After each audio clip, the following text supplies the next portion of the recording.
اس سے نکل آؤ یار، ہمارا دنیا کے سامنے معیار کیا ہے؟ بیٹھو اکیلے، کرو مراقبہ، سوچو تھوڑی دیر، گرو سجدے میں، غور کرو ہمارا رب کی بارگاہ کے اندر روحانی مقام کیا ہے۔ دعا میں لذت ہے، عبادت کا ذوق ہے، تلاوت قرآن کا شوق ہے، کوئی درود و سلام کا ذائقہ ہے۔ کبھی دل کرتا ہے کہ آج کچھ نہیں کرنا، صرف میں نے نفل ہی پڑھنے، کچھ صدقات و خیرات کا، سخاوت کا مزاج ہے؟ اپنی زندگی میں اس چیز کو لاگو کریں۔ بہت سارے لوگ ایسے ہیں جو بظاہر اس طرح کا سٹیٹس نہیں رکھتے، اس طرح کی طبیعت نہیں رکھتے، اس طرح کا مزاج نہیں رکھتے، لوگ ان کو وہ مقام اور مرتبہ نہیں دیتے، لیکن عند اللہ ان کا بہت زیادہ مقام ہے۔ یہ میرے سامنے مشکاہ شریف ہے، اور حدیث کے راوی حضرت ابو سعید خدری رضی اللہ تعالیٰ عنہ ہیں، اگرچہ یہ حدیث ابو داؤد شریف میں بھی موجود ہے۔ سیدنا ابو سعید خدری رضی اللہ تعالیٰ عنہ فرماتے ہیں، ہم مسجد نبوی شریف میں بیٹھے تھے اور ایک آدمی قرآن مجید پڑھا رہا تھا اور باقی بیٹھ کے سن رہے تھے، اور حالت ایسی تھی کہ بعض لوگوں کے پاس کپڑا بھی پورا وجود ڈھانپنے کو کوئی نہیں تھا، یعنی ان کے جسموں پر جو لباس تھا وہ بھی اتنا زیادہ نہیں تھا کہ وہ چادروں میں سمٹے ہوئے ہوں، بس سادے سادے لباس، اس کے ساتھ وہ وقت گزار رہے تھے۔ ایک آدمی قرآن پڑھا رہا ہے۔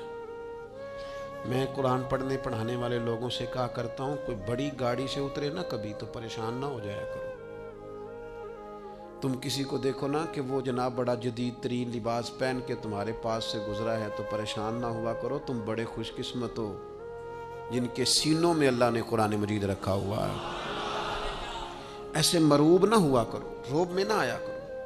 جناب ابو سعید خدری رضی اللہ تعالیٰ عنہ فرماتے ہیں کہ لباس بھی اس طرح میسر نہیں تھے ہمیں، پر ہم مسجد نبوی شریف میں بیٹھے تھے اور ایک صاحب قرآن مجید کی تلاوت کر رہے تھے، گویا پڑھا رہے تھے اور باقی سن رہے تھے، سیکھ رہے تھے۔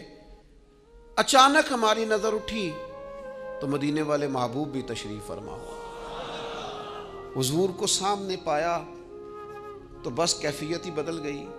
فرماتے ہیں کہ وہ جو تلاوت کر رہے تھے وہ رک گئے، ہم سب اٹھ کے کھڑے ہو گئے، نبی کریم نے ہمیں سلام کہا، اور یہ منظر دیکھیے، کہتے ہیں ہمارے نصیب دیکھو، حضور بھی ہمارے درمیان بیٹھ گئے اور بٹھا کر اپنے محبوب کو اپنے پہلو میں۔ جو لوگ کچھ نہیں نہ کرتے وہ بھی کمال ہی کرتے ہیں، حضور بیچ میں بیٹھ گئے اور اس طرح درمیان میں بیٹھے کہ انگلی کے اشارے سے کہا ہلکا بنا لو۔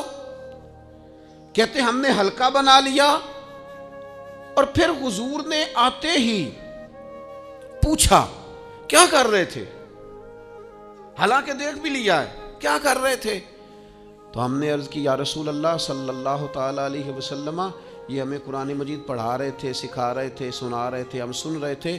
حضور نے یہاں لفظ جو ارشاد فرمائے، اگر سینے میں دل ہو تو روح وجد کرتی ہے۔ حضور فرمانے لگے، اللہ کا شکر ہے، رب نے میری امت میں ایسے لوگ پیدا کیے ہیں کہ مجھے حکم ہوتا ہے ان کے ساتھ جا کے بیٹھ جاؤ۔ میرے عزیز یاد رکھیے گا، نبی پاک علیہ السلام نے فرمایا، کریم فرمانے لگے اللہ کا شکر ہے کہ اس نے میری امت میں ایسے لوگ پیدا کیے کہ مجھے حکم ہوتا ہے کہ میں ان کے پاس جا کے بیٹھوں، ان پر شفقت کروں، کرم نوازی کروں، انہیں اعزاز دوں، ان کے ساتھ بیٹھ جاؤں۔